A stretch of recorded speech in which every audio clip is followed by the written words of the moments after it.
Ready? You can start.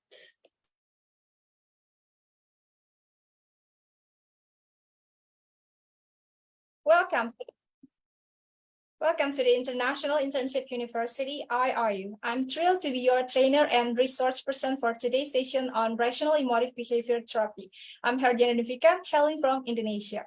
This session is a golden opportunity for employees, social activities, counselors, managers, and students alike. I'm a REBT therapist and additionally with a background in entrepreneurship and certification in various fields, including employee performance coaching, NLP Master Practitioner, and emotional intelligence training. I bring a wealth of expertise to the table, and I'm also passionate about mental health advocacy and group life coaching. Thanks a lot to the visionary Mr. Pius Pandit and IIU. We are here to equip you with skills, knowledge that will truly empower you. And our goal is to ensure that no one is deprived of education and skills, fostering a world filled with capable individuals. And today, we're diving into a captivating presentation that will unfold the layer of Rational Emotive Behavior Therapy, or REBT, and from its practical application to its impact on personal and professional development. So get ready to embark on a transformative learning journey. And before I start my presentation, I'd like to share why I want this topic for today. Because REBT is like a human mind owner's manual, because we are each blessed with the most powerful machine in existence. And yes, it's our minds. But actually, we are never taught enough how to use it. And there are two key reasons that is so important to learn how to use the power of your mind. The first reason you need to understand REBT and learn how to use your mind is that you want to feel good. So if you want to feel good, then I'm here for you in today's session. So no matter what your goal is or what you're trying to do, the true reason you are doing is you are being with me right now is to seeking to experience some type of positive emotion. Maybe you want to feel happy, or at least you want to stop feeling terrible. So this is motivating force behind everything. So REBT teach us how to feel healthier and have positive emotion. And the second reason is so important to learn this stuff, because after you got beyond the child path of life, where I'm sure pretty much of your life was outside of your control. And once you enter adulthood, the truth is that you are responsible for many, if not most of the things you are dealt. And REBT teach us how to take control of our experience of life so we don't become a person with victim mentality. So without any further ado, let's kickstart today's session and explore the fascinating world of REBT, okay? So I'd like to ask you to get your water, sit in comfortable place, and be ready to enrich your skills and broaden your horizon. Now I'm going to share my presentation.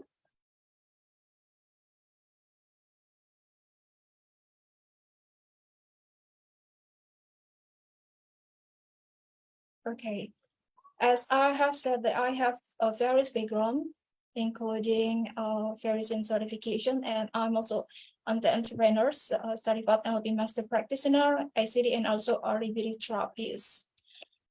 So in today's session, we're going to highlight some points in REBT before we jump into how we can really produce our mind in a better way. First, we're going to talk about the introduction, of course, and then ABC model, which is the key principle or core principle. And the next is the power of rational thinking, challenging irrational belief, building your emotional toolbox, and conclusion. So as you can see in the screen, there is my course book, and I use pretty much the material in my presentation today from my course book that I usually use for my clients. And you can see later in my presentation about a little bit video too. And before we jump into the other slide, I'd like to highlight a really important quote by Albert Schweitzer. He said that the greatest discovery of any generation is that human beings can alter their lives by altering their attitudes of mind. Whether you are an old or the young generation, if you can alter your attitude of mind, you don't become someone who really fight into something so much easily, then you can deal with pretty much everything in your life. So REBT is a process for changing thoughts, belief, emotion, and behaviors that got developed in 1950s by Dr. Albert Ellis. So before we get into deeper with REBT, I'd like to talk a little bit about CBT, because probably in many places people knows like, okay, CBT is the one that we usually use for a psychology stuff, for therapy, but actually it's not only CBT. And as you might have noted, or maybe some of you already have heard about CBT, it's a cognitive behavior therapy, and there is similarity. And the founder of the CBT, Dr. Beck, also friend from Dr. Albert Ellis, but even though the core principle from CBT and RBT is pretty similar, but I'm not going to talk much about CBT today. I'd like to highlight the differences, because maybe some of you might get confused why there is two separate terms, even though it's similar. We just work on the thoughts. So CBT focus on the thoughts, and of course RBT also focus on the thought. But when you want to do a session with CBT, it's going to be a session which is going to help you manage your perception and interpretation, which can really distort it due to cognitive distortion or errors in thinking, or let's say, we mostly say negative thinking behavior. So RBT focus on the thoughts too, but it emphasizes the underlying belief system. So we don't jump to directly about the perception, but we are trying to see the belief system. And when we're trying to develop and getting to know much more the belief system, or the system, why and how can we get that negative thinking pattern, then we can prevent the negative thinking, the negative emotion, also negative behavior from continuing to happen. So the difference is pretty much this focus when we still work on the thought too. But let's say when you work on RBT, it means you want to work on the process of the journey, like why you are having this thought, okay? So RBT itself, the R stands for rational. And it tells us the truth that most of the time we thinking pretty much in irrational way. And even though we might think in the irrational way, this kind of the things, or maybe kind of the things when we process something irrationally, can do really make our lives are better. Let's say it's not going to put much stress. And the E stands for emotive. So it's going to tell our emotion affected by what happened. So it's not purely something like, okay, we have a cognitive thinking pattern that our thought drives our emotion drives our feeling. And the E in RBT tells that our emotion affected by what happened, okay? But not directly by what happens, but it is our irrational thinking about what happens that causes our negative emotion. Let's say, maybe we are overanalyzing, or maybe we are overthinking about something. So it's actually not the event or not the situation that is already bad, but our irrational thinking who made it even worse than what actually happened in our real life. And the B stands for behavior. So it means like, we act based on how we feel. And we just say how we feel depends on what we think about what is happening around us. And I'm going to give the example in the other slide. And the T is therapy, which means that this kind of the things, even if you have irrational belief, it means you can work on this. We can really solve, we can reprogram your brain to be healthier, to get happier life. Okay, so don't worry, even if you are right now, or maybe last night or yesterday had kind of irrational thinking, and also you feel like not motivated, you even feel stressed or got some kind of anxiety and fear of something, don't worry. As long as you are willing to start changing it from now, not tomorrow, not 2 years later, then you can change it. So there is an example in here. Someone is getting mad after got fired. Okay, this is the reality.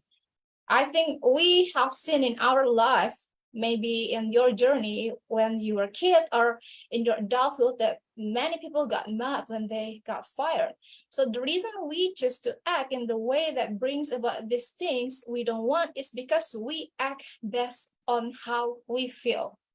Okay, so like I have said in the previous slide, our thoughts can drive our emotion, right? And then that kind of things can bring in or can really influence our behavior. So when we feel angry, for example, we didn't get raise in salary. So let's say we don't want to work much, and then because of we don't work much, and the boss or the company or the factory or in every place that you are working see that, okay, this person, let's to be realistic, like this person doesn't show that she or he wants to contribute for us, doesn't want to show the loyalty and so on. And yeah, we better find the other person who still can be motivated with the environment. Why we do need to raise a salary for a person who even doesn't show a much contribution, who only want to ask the raise of salary before even show the contribution that she or he got. So because of that, our emotion drive our action, which means that we become lazy, maybe we miss the deadline, we come to work late, because we know that when we don't love what we are doing, we tend to get bored, okay? We tend to be lazy for, maybe the much things that we have to do, and then we don't put so much effort, we don't show our 100% capabilities for doing the task.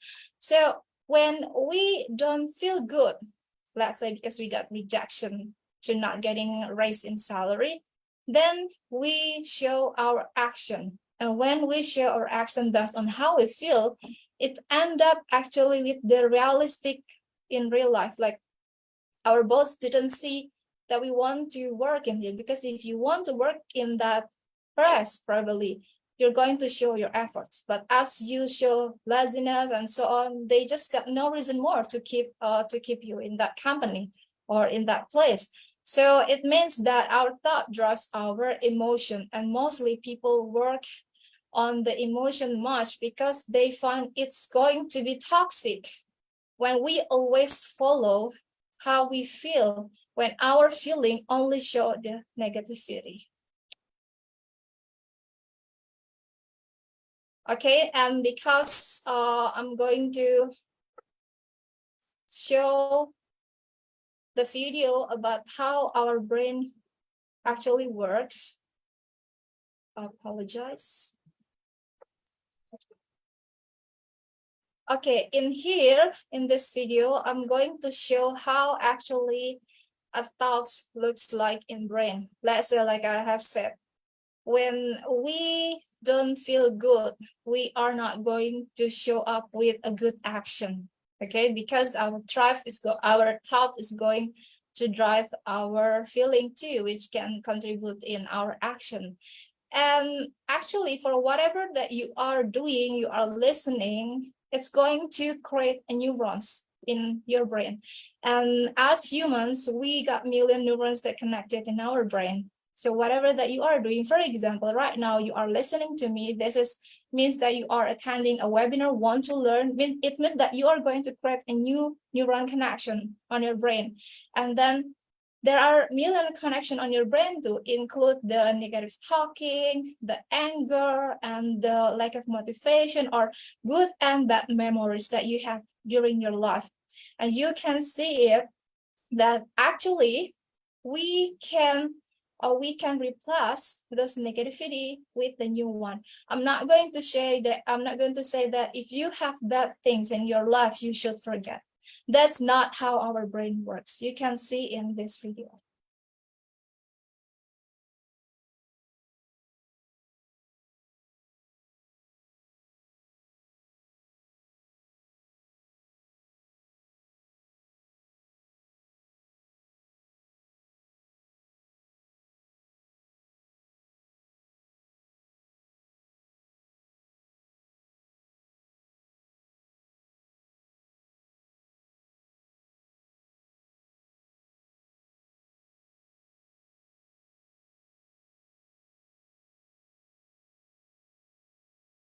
Okay, because this is a short video, I'm going to repeat once again.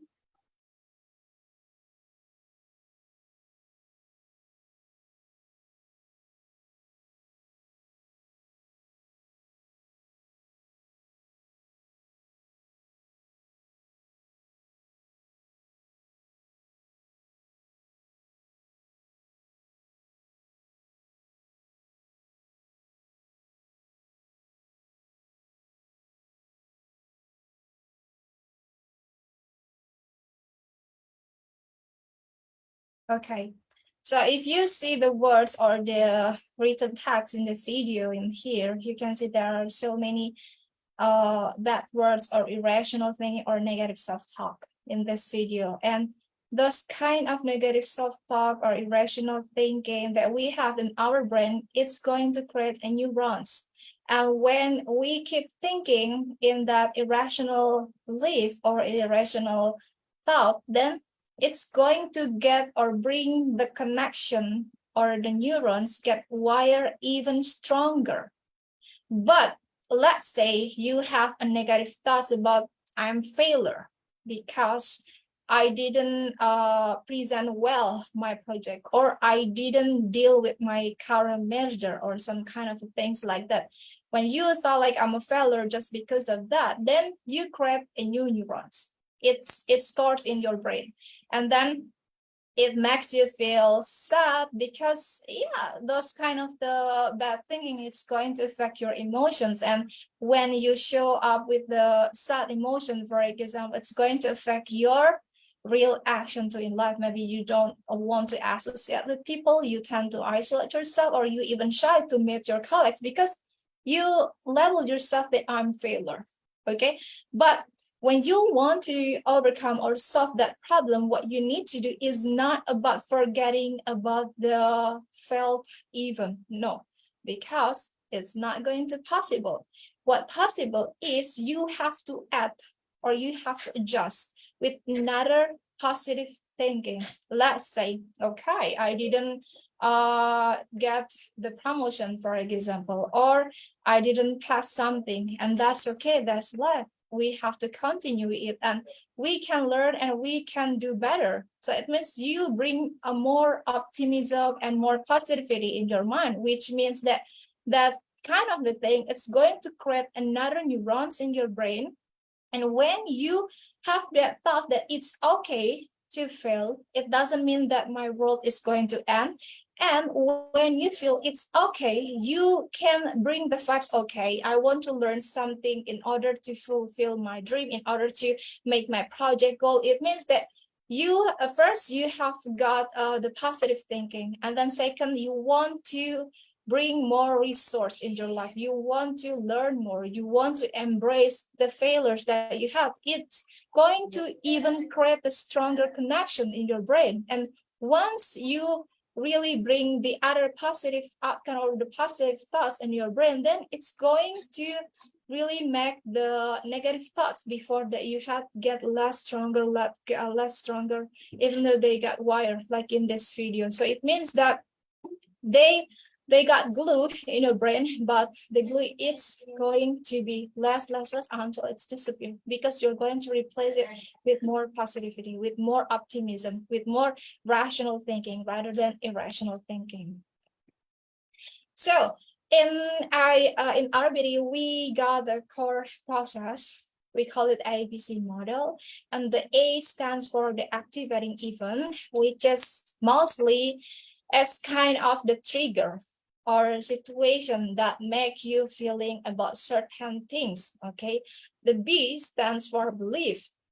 So following the activating event, we form beliefs or interpretation about that event. So this belief can be categorized into two types: rational and irrational beliefs. Okay, so when, let's say, when we have meeting with people and then we feel bad or we feel sad, that's our activating event. And when you feel in that way, you got two choices. You got two choices. of the belief, whether you want to bring the rational thinking or the irrational thinking. Both rational and irrational thinking is going to bring you with the consequences, okay? So our beliefs about the activating event lead to emotional and behavioral consequences, because the thinking pattern is like what I have mentioned before. Our thought drives our feeling, our feeling or emotion is going to drive our behavior and action, which can bring you the result about what you want to do or what you are thinking, okay? And rational beliefs generally lead to healthy emotion and behaviors, while irrational beliefs usually tends to bring more stress. So the role of irrational beliefs in emotional distress is usually sort of emotional distress and also dysfunctional behavior. Let's say like someone might hold an irrational belief that they must always succeed. When we say we must almost succeed, it means we demand something. It's called demandingness. And that would be awful if we fail. It's called like overloading. So once we demand something, we didn't get what we want, then we can outlasting about the event or the activating event, okay? And once that happens, we might say that, yeah, we are a complete failure. We tend to self-blame or even talk much bad things about ourselves, okay? And it's called like self-downing.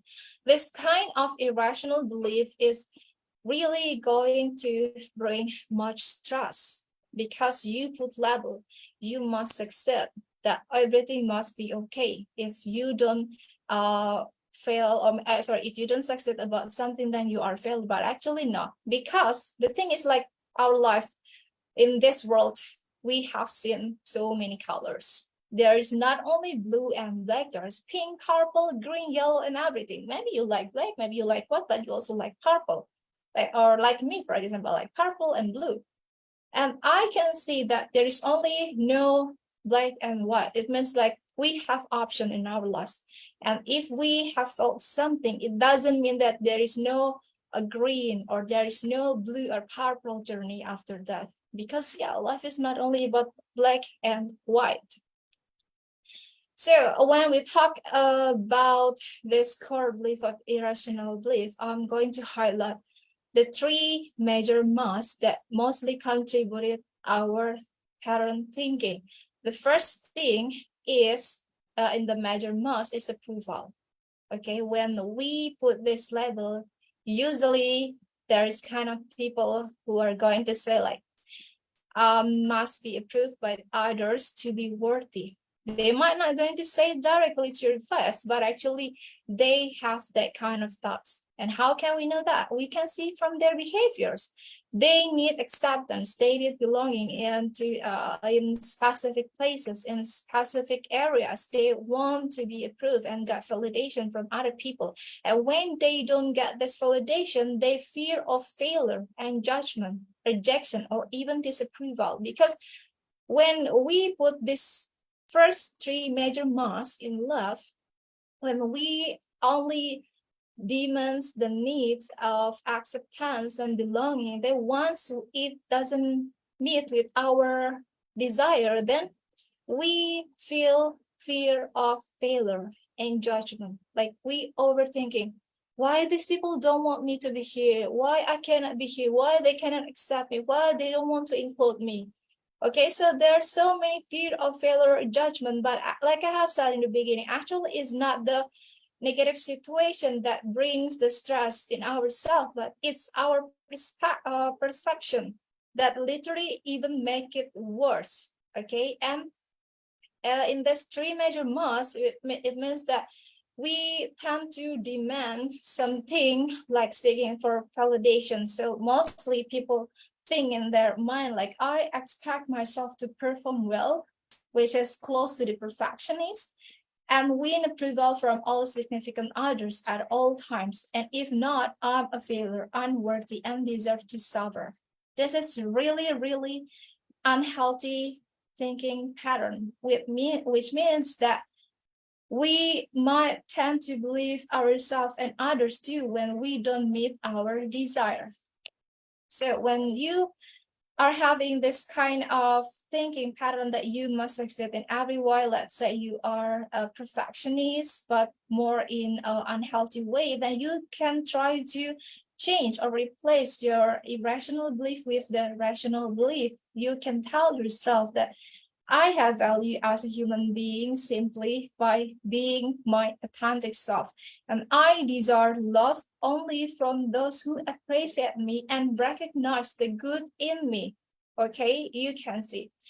From those who appreciate me and recognize the good in me means that you are not going to seek validation from all people around you. Okay, so many people say, like, if we are in the good term or in the good situation, we can see who are my people, who are not my people. It means that not everyone is going to sweet with us, with our personality, with our background and everything. And that's okay. That this is life.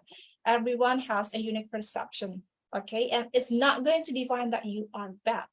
And if you want to put that major mass, you are going to seeking validation for everything. It's going to make you overwhelmed. It's going to be exhausted because you're going to do lots of work. The second major mass is judgment. So in this judgment path, you might think like other people must do the right thing and meet my expectation in order to be worthy. So if you see a person, a partner, a family member, or everything don't do certain things according to what you want, then you feel disappointed because you need to be important and you need to show the superiority. When you want to be a superior, it means that, okay, other people have to follow me. This is my rules. This is my, let's say, this is my empire. You have to really work based on my rules and what I told you to do. If you don't do that, then I'm going to disappoint it. I think there are many people who act like that. And this kind of people usually expect all significant others to treat them kindly as well as act appropriately, because once they feel like other people don't treat them appropriately, then they are going to be disappointed and think that it's unfair. Why you did it to me? Why you couldn't be good to me? Why it's going to be like a person with a victim mentality. And when you don't meet their expectation, they are going to think like you're unworthy, or they are not going to blame themselves, but going to blame other people. Maybe they're going to think like rotten people who deserve to be punished is actually themselves, or it's actually those person who didn't meet their criteria. So if you have this kind of thinking pattern, or if you know someone who got this kind of three most major that actually needs to change, then try to change this irrational belief by saying that all people, including myself, are imperfect. Okay, so you don't have to seek for the perfection. And we have value to over, okay, and have a unique perspective of the world, which means that whatever the other people are going to say to you, are going to do to you, you are going to respect them, because we all have value to over in every situation. To all people, is not only you who is perfect, it's not only me, but all the people has the same opportunity to serve the world, to show the perspective of their mind. And the last major mastery is like, yeah, life must be easy without discomfort, inconvenience, or struggle. Let's say this kind of people really like to be in a comfort zone, and they need the free from difficulties or hardship, because once they feel the hardship, they feel discomfort, inconvenience, and also struggle. We know that we all can feel struggle when there is something that happened to us, but when you have this irrational belief, then you can make it even more irrational way, even make it more stress in your life. So this kind of people usually expect that life should always unfold smoothly and effortlessly. Okay, I want to highlight something before continue. When we want to possess success, when we want to do great things, mostly we use affirmation. Okay, I also myself use affirmation for myself for my pretty much everything that I want to do. And just because we put a positive affirmation, it doesn't mean that we demand that things what happen. Nowadays, many people also misunderstanding, like, okay, when we want to put positive affirmation, like life must be smoothly and many more, then it means that we demand that things that happen. But actually, when we learn or when we practice self-affirmation, we have to learn about detachment. Okay, I'm saying that my life is perfectly fine and I can go everything in a smooth way. Let's say that's my affirmation. And once I have said it to myself or written the journal, I have to practice detachment. Okay, so I let it go. It's not let's say we bring it to the sky. Let's say we try to fly to the sky. We are not going to seeking too much. Okay, where is it? Where is it? So it's not going to force that things happen. We just practice it and feel the detachment. Or sorry, when we practice it means that we have to practice the detachment too, which means that we're not in the demand level. Okay, because when we put demand level and always want life be easy in the wrong way, then it's going to bring a toxic positivity. Okay, in life, there's not only a toxic negativity, but there's also toxic positivity, which is same not good too in life.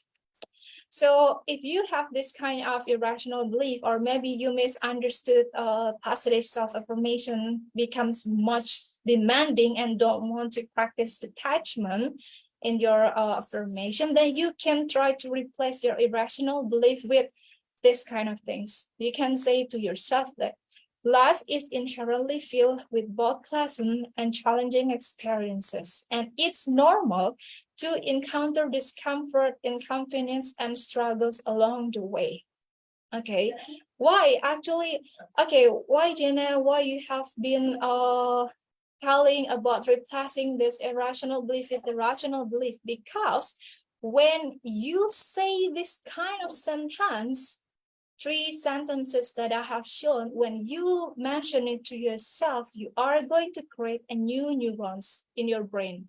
Okay, so when you create that neurons in your brain, once the certain situation happen triggers you, you know your body knows how to access the thought, which is can bring yourself know how to handle the situation way much better. Okay, this is the example with the activating events or the trigger. For example, like you are giving a presentation at work, and during the presentation, you make a small mistake.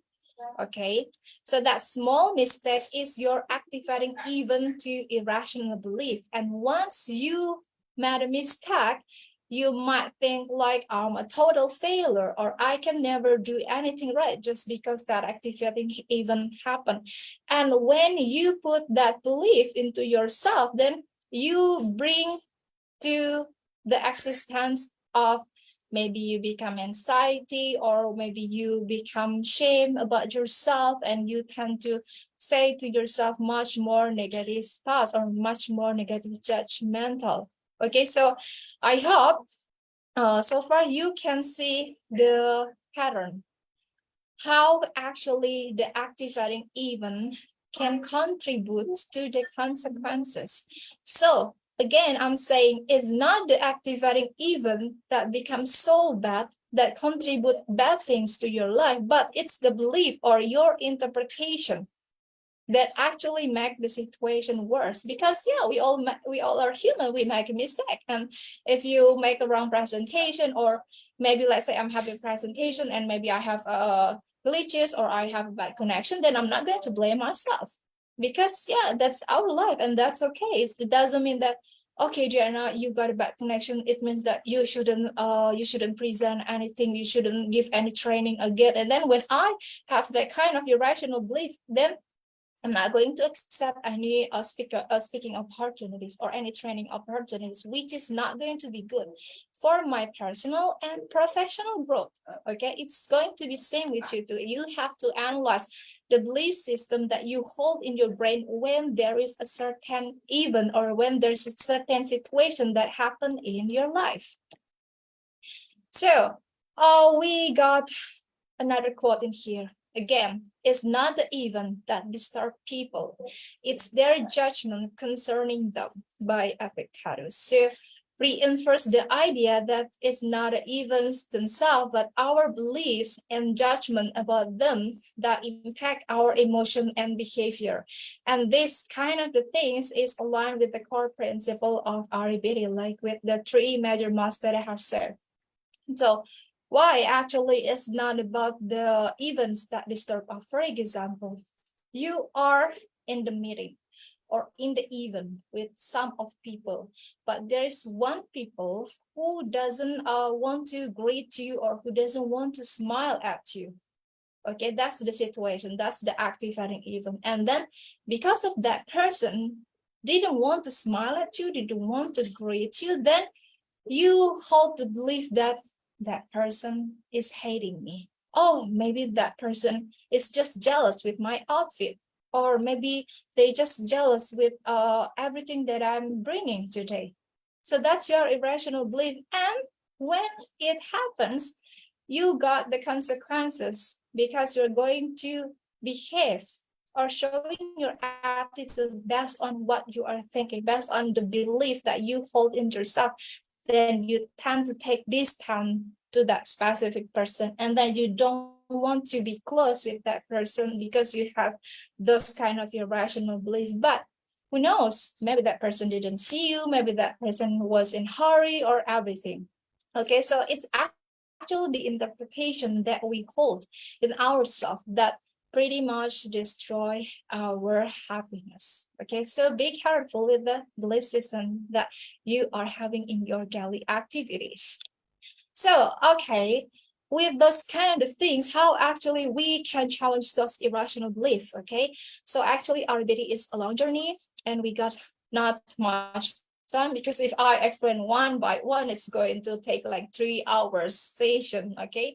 So in here, one technique that you can do is disputation, which means that questioning the validity of irrational belief. In the next slide, I'm going to show you the few questions that I usually use in a therapy session with my clients, okay? Next is cognitive restructuring, which means that you need to replace the irrational thoughts with rational ones. Like, for example, in the previous slide I have shared to you, like you have to replace those irrational belief with more positive and rational belief, which can bring you more happiness. Next is the empirical disputation, like testing beliefs in the real world. Okay, but if you wonder, do you need to this disputation, cognitive restructuring, and empirical disputation? Actually, I cannot say that we all need this because every person has a unique history, which means that maybe you can be okay, you can feel happy if you only do disputation, but the other people might need disputation, cognitive restructuring, or even empirical disputation. So everything is based on the personality, and mostly therapies, all like, for example, me, I over a customization. So I don't always do or treat the clients with the same because everyone is unique, like I have said. Okay, if you want to work on your belief system, so once you have the irrational belief, or maybe in the first place you want to ask, how can I know if my thinking pattern is actually bring me to more rational or irrational belief? There's one point that you can notice whether you have to fix that thought or not. It's your feeling, okay? So if you are thinking about something and when you think about it, you feel sad, you feel anxiety, you feel depressed, you feel unmotivated, you feel you got angry, then it means that's the thing that you have to work. That's the irrational thinking that you need to work on it. And once you feel it, you can ask yourself, what self-defeating rational thought do I want to let go from my life and this group? Okay, you can write it down.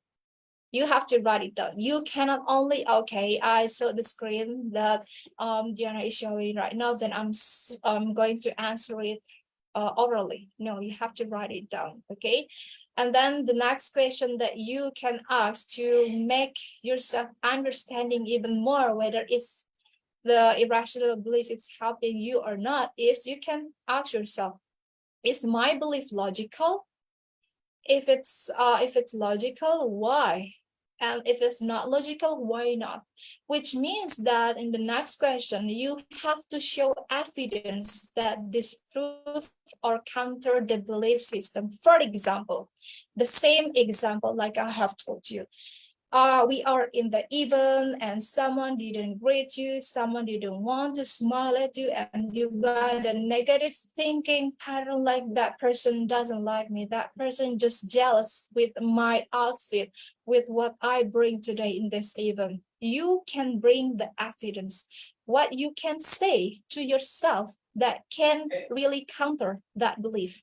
Maybe you can say, oh, when she passed by me, I saw that she directly talked to the other person, which means that maybe she was in a hurry because she wants to talk to her or his friends. Or maybe you can say, there's no evidence, she simply didn't show any reaction or something. That's okay if you feel there's no evidence. But what I want you to work when you find a certain activity, even if to really look closer, is there really any evidence that can prove to yourself that you have the right thinking pattern? Okay, and after that you can ask yourself again, is there any evidence that shows this belief system to be true? Once you see the reality or the even, you can also ask yourself about the evidence in your belief system, which means the evidence may be the reason why she's become jealous to me, why she becomes a hating person or something like that. You can analyze it. Who knows about this? I'm sure it's going to be you, yourself, and the God, right? So when you can find a real evidence, not only your another irrational thinking, then you can provide it to yourself. You can write it down in your note, okay? And the next is this belief productive? Where or what it's getting me? Why? We have to see, is this belief productive or not? Because sometimes what we are thinking is just going to waste our time. For example, oh, maybe she doesn't like me because she's just jealous with my achievement. Okay, and when you keep thinking in that way, you just waste your time. When it's actually there is no evidence that prove it. Okay, because we don't know exactly until we do really bring the evidence into our brain that we can see, okay, this is the evidence that shows she's really jealous of me. This is evidence that shows she really hates me. But one thing that you have measured, evidence means evidence, not your another irrational thinking. If you say that, okay, my friend said she or he doesn't like me, it's not an evidence. It's just another irrational thinking. What you need is the real evidence that you can bring to the table, okay? Next is it harmful to me? Okay, when you have a negative belief system, you can ask yourself, is it harmful for you or not? Is it really bring you much more stress or not? You have to write it down, like how you feel when this happened, when this activating, or when there is trigger that you found in your activities. You can tell to yourself, is it really harmful or not, whether you can really work on it or not, okay? And then next is, what is the worst case what is the worst case scenario if I don't get what I think I must, or if I get what I don't want? Okay, this is one of part in the three major musts while we want to work in our irrational, like I have mentioned. We have three musts, like approval. Okay, like everyone have to treat us well. If you remember in my previous presentation, Okay, we tend to expect other people, okay, I expect she or he is going to greet me or is going to smile at me. And if they don't smile, then they are a bad person. If they don't want to talk to me, then they are a bad person.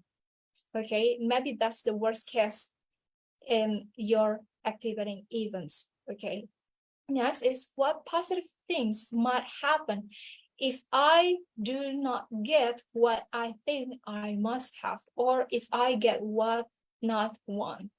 For example, you hold the belief that everyone should treat you perfectly fine, like a princess, for example, or maybe just honor to you, always praise to you, always smile to you, or yeah, just so being kind to you. Maybe that's the event or the situation that you want, but we don't know. Maybe the other person just in hurry, or they got the other reason why they cannot do that. And even in that situation, you can ask yourself what positive things might happen if I don't get what I think. Let's say, okay, I got the opportunity with meet the other person in that event because I didn't chit chat. I didn't have time much to talk to that person. So try to look the other positivity. Okay. The last one is, what is rational belief that can replace the irrational one? Okay.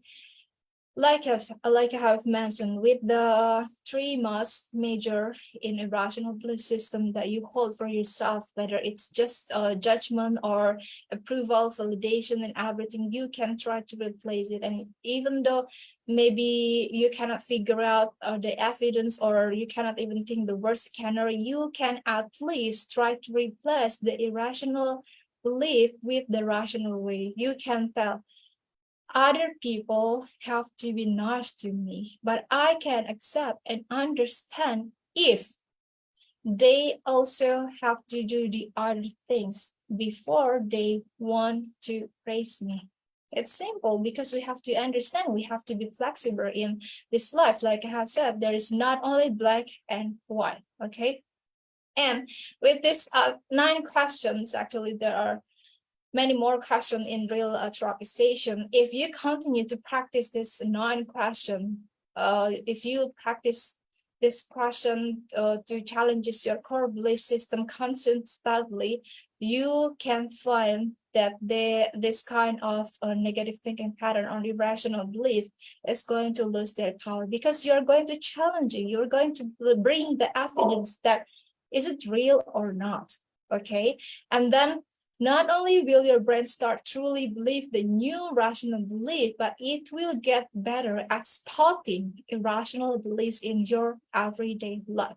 So like I have said, we got so many neurons, and when you create more rational belief pattern in your mind, you create another rational neurons. When there is an activating event that might be a repetition event, then you can spot, you can get the feedback or response from your body faster than before you practicing it, because that neurons who is going to tell your body what to do, what to say, is, yes, they got more practice, they got more flexible when the connection is stronger. So next, what you have to do in order to get more rational thinking. First, what you need to do is journaling and self-reflection. Like I have said, with those questions that I have provided, you have to write it down. Means that you need to journal. Why you have to journal it? Why you have to write it down? Because you got, when you do more activities in order to do something, let's say you acknowledge your feeling. That's one point. You try to analyze it, that's 2 points, and you try to write it down, then 3 points. And then when you write it down, your feelings, how's the day, how's the feeling, how's the trigger events, when you try to identify and evaluate it, then that's another 4 points, which means with that 4 point, it's going to make the neuron connection stronger in your brain. So it's going to be beneficial for your personal and professional growth, because when you have the same event that happened in your life, you know exactly how to make it get a better response. Okay, next is mindfulness and meditation. Why do we have to practice it?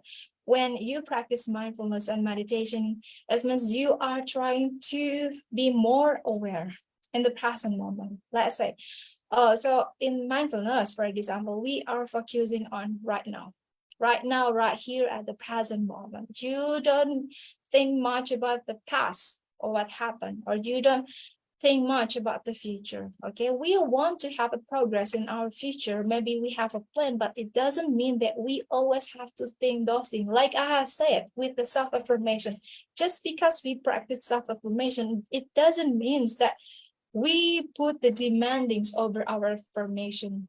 We have to practice detachment once we practice the affirmation. Okay, so for example, with the mindfulness, okay, with the same example, the other people didn't greet you, didn't smile at you at the event, and then right now, right here, it happened 3 days ago.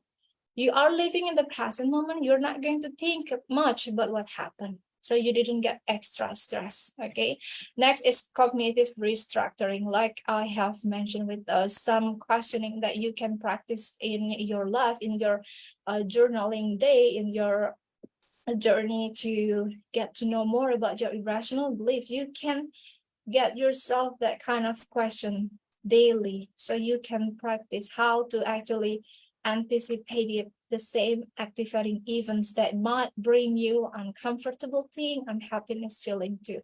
Next is find self-help resources. Okay, this can be either a self-help book, simple watch the videos on YouTube, follow influencer on Instagram who bring more knowledge, or even simple surrounded yourself by a good people who can share their life experiences that can bring you more knowledge. Or like what we are doing right now, joining in an online activities that can nurture our mind in a better way. Or the other way is support networks, because when we are in negative environment, it's going to make us even more uncomfortable. I think 3 days ago, I watched a videos on Instagram. It's a clip part of a famous, I forgot the name of the speaker, but he said that change your reference people. Okay, why we have to change our reference people? If we surrounded ourselves with mad people, then you're going to get affected too. You are going to start having the same behavior. Why? Because when you talk, when you meet them, they are going to talk the same thing, the same negative feeling. But let's say you surround yourself with people who actively go to the gym, who ask you to do a weekly jogging together, or maybe simple walking at the park and so on. Even if you are lazy to do workout, if your friends always, let's bro, hang out in the gym, let's hang out to the park, let's having running together, then you might don't want to accept it in the first place. But if you surround yourself with this kind of people, then of course you get motivated, because you see your friend is doing fun, blah blah blah, because they are doing certain things like this. But if you are in the wrong environment, like in the surround with the mad people, the way you are thinking, it's going to be the same. Funny thing about the research is, like, it's true that our words that we use daily is also affected by the people around you. If you remember a kid, a toddler, when you teach the kid to speak a certain sentences or certain words, but maybe there is also that environment, like they heard you when the parents fight and blah, and maybe the other things that they hear generally in the TV or maybe in the recording that they absorb in their daily life, then guess what? Their vocabularies is going to mess up. That's why it's always suggested that parents should not fight in front of the children. It's not only about bringing the bad emotional feelings, but also maybe the words that the parents say during the fight, it's not going to be nice. Maybe they are going to say bad words that the kid is going to say. It's also same with the adult. Even though we as adults don't absorb this kind of words as fast as the children, but there is a high possibility, according to the research, our words is reflective to our reference of people. That's why people say like, okay, leave the toxic people around you, because if they don't contribute any knowledge, then why you have to be around that people too? And then there is also one thing, maybe one group of people or one community was serving your goal, but as you want to grow in your personal and professional growth, you might sense like, okay, my vision and mission might not be the same with this reference group of people. Then you are free. You can choose the other things in order to leverage yourself in many ways, as long as it's for your growth and also development too. So always be mindful that there is also toxic positivity, like I have said. Why there's toxic positivity is not only about that there are people who is going to do bad things to ourselves that might cause our feeling bad, but also we also have to maintain what kind of the thinking pattern that we are going to say ourselves. Maybe to comfort ourselves, some of us might say, okay, that person is not actually bad, is not actually good because they did blah blah blah to me and to other people. It's toxic positivity because you add the other negative tension just to comfort yourself, just to tell yourself that, okay, it's okay to have feeling this thought, to don't like this person because the other person is having the same experiences too. It means like we are putting a level or become a judgmental, okay? And one more thing is just because the other people don't have the good experience according to their stories, it doesn't mean that you cannot have a good experiences, okay? So always be mindful about your reference people, because either they can bring you support that can nurture your growth, or they can bring you in a more or worse situation than what you expected.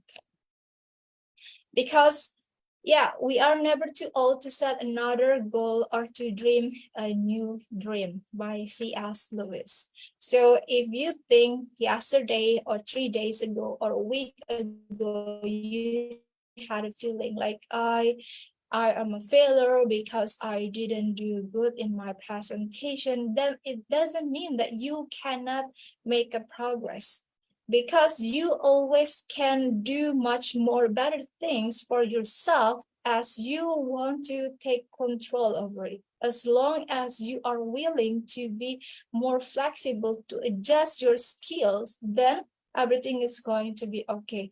And just because you cannot feel good about a certain situation, for example, it doesn't mean that it's going to be last long forever, okay? So in conclusion, always remember that the power to transform your life lies within your belief and action. If you hold the irrational belief, then you are going to have irrational action, which can usually bring you not good consequences, okay? And REBT teach us that we have the capacity to rise above adversity, embrace life challenges, and cultivating emotional resilience. That's why I provided 9 questions that you can ask yourself to reconstruct your belief system. You can challenging your irrational belief system. And as you embark on this journey of self-discovery and empowerment, know that it's never too late to rewrite your story and challenging your limiting beliefs and dream new dreams, okay? Like I have said, don't put a label to yourself. If you felt for A thing, it doesn't mean the B thing is not going to be okay. Okay, as long as you want to put efforts in something, you can achieve a good things too. Okay, and then the future is shaped by the choices you make today, not tomorrow, not 3 days later, not next week, not next year. Okay, and with the tools of REBT, you possess the ability to create life filled with greater happiness, resilience, and fulfillment. Like I have said, You can bring the toolbox, like I have mentioned, with the journaling, meditation, find a self-help books, for example, or surround yourself with a good reference people that can bring you more positive impacts in your life. And then during your journey, always embrace change, nurture your emotional well-being, and dare to envision a future where you are the author of your own success. Because in REBT, it means that you have a full power to take over a control. You are not becoming a person who possesses a victim mentality, which is going to blame yourself, other people, or the environment. Whatever that happen in your life, it means that the consequences about the things that you do, because our action, our result, our consequences actually first come from our thoughts. So when you feel you didn't achieve something, when you feel like you got mad over something, try to analyze the belief system that you hold in your mind. Try to be fair to yourself before you bring your story to other people, okay? And yeah, like I have said, in RBD, there might be much more questions that we have to work on actually. But if you practice those 9 questions that I have shown in the presentation, you can actually bring yourself to be more adaptive to analyze your thinking pattern. And if you have any question, then you can contact me on Instagram, Facebook, LinkedIn by using or by searching my full name, Herdiana Dewi Nurfika. So thank you so much for the attention and for the time. I'm going to stop sharing my screen. And if there is any question, you always feel free to reach out to me on my social media. And thank you so much for listening and also joining in this session.